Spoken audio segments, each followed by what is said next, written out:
Combien coûte réellement une guerre à une ville qui a construit toute sa richesse sur le tourisme, l'immobilier et la confiance des investisseurs du monde entier? Depuis quelques jours, quelque chose d'assez incroyable est en train de se produire à Dubaï, une ville qui semblait jusqu'ici totalement intouchable, protégée par sa richesse, par son influence économique et par son image de paradis moderne au milieu du désert. Mais aujourd'hui, cette image commence à se fissurer. Depuis plus de 20 ans, Dubaï s'est imposée comme l'une des villes les plus spectaculaires de la planète, une métropole sortie du désert à une vitesse incroyable, avec des gratte-ciel gigantesques, des centres commerciaux parmi les plus grands du monde, des hôtels de luxe et des projets immobiliers toujours plus extravagants. Chaque année, près de 20 millions de touristes viennent visiter la ville et ces visiteurs génèrent à eux seuls plus de 35 milliards d'euros de revenus, ce qui représente une part immense de l'économie locale. Mais derrière cette réussite spectaculaire se cache une réalité assez simple. L'économie de Dubaï fonctionne uniquement si le reste du monde continue d'y croire. Elle repose sur la confiance des touristes, la confiance des investisseurs et la confiance des entreprises internationales.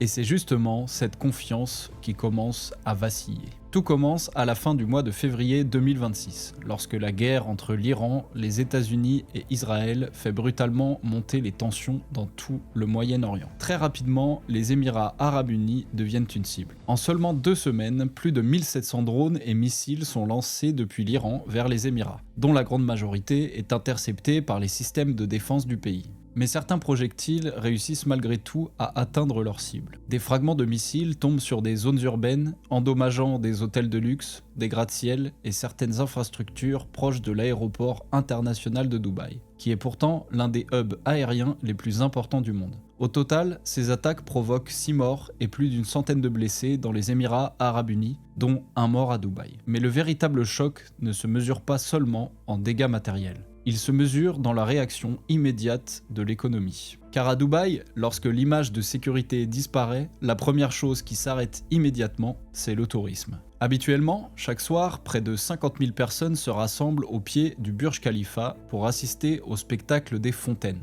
un événement devenu l'un des symboles de la ville. Mais aujourd'hui, ces foules ont quasiment disparu. Les touristes ont annulé leur voyage, certains vols ont été perturbés et de nombreux visiteurs ont quitté la ville dès les premières attaques. Dans certains hôtels, le taux d'occupation est tombé à moins de 5%, ce qui est pratiquement inédit pour une destination touristique de cette importance. Pour tenter d'attirer quelques clients, les hôtels ont commencé à casser les prix. Des chambres qui coûtaient habituellement plus de 250 € la nuit sont désormais proposées autour de 90 €, soit presque 3 fois moins cher. Les plages sont désertes, certaines attractions touristiques ont fermé, et même les centres commerciaux, pourtant parmi les plus fréquentés au monde, voient leur activité ralentir. Selon plusieurs estimations, cette crise coûterait entre 50 et 100 millions de dollars par jour à l'économie de Dubaï. Mais le tourisme n'est pas le seul pilier de l'économie locale. En réalité, une autre industrie encore plus importante commence à montrer des signes de tension, l'immobilier. Depuis des années, Dubaï attire des investisseurs du monde entier qui viennent acheter des appartements ou des villas de luxe pour profiter d'une fiscalité très avantageuse et d'un marché en croissance permanente. Mais depuis le début de la guerre, certaines agences immobilières observent déjà les premiers signaux d'inquiétude. Plusieurs transactions ont été annulées, certains investisseurs préfèrent attendre avant de finaliser leurs achats et le marché locatif commence lui aussi à ralentir. Ce phénomène est particulièrement inquiétant car l'immobilier représente près d'un tiers du produit intérieur brut de Dubaï, ce qui signifie que si ce secteur se bloque durablement, c'est toute l'économie de la ville qui peut ralentir. Même les grandes entreprises commencent à s'inquiéter. Plusieurs institutions financières ont demandé à leurs employés de travailler à distance après les menaces iraniennes visant explicitement les centres économiques et bancaires du Golfe. La banque américaine Citigroup a par exemple évacué ses bureaux à Dubaï, tandis que des cabinets de conseil comme Deloitte ou PwC ont fermé temporairement leurs bureaux dans la région. Ces décisions ne sont pas anodines, car depuis plusieurs années, Dubaï s'est transformé en un véritable hub financier pour tout le Moyen-Orient. Le Dubai International Financial Center accueille aujourd'hui près de 300 banques, plus de 100 hedge funds et des centaines de sociétés de gestion de fortune. ce qui en fait l'un des centres financiers les plus importants de la région. Si ces entreprises commencent à douter de la stabilité de la ville, cela pourrait avoir des conséquences beaucoup plus profondes. Et puis, il y a le phénomène des influenceurs. Un autre symbole de cette crise est apparu sur les réseaux sociaux. Depuis plusieurs années, de nombreux influenceurs français se sont installés à Dubaï pour profiter de sa fiscalité avantageuse et de son style de vie luxueux.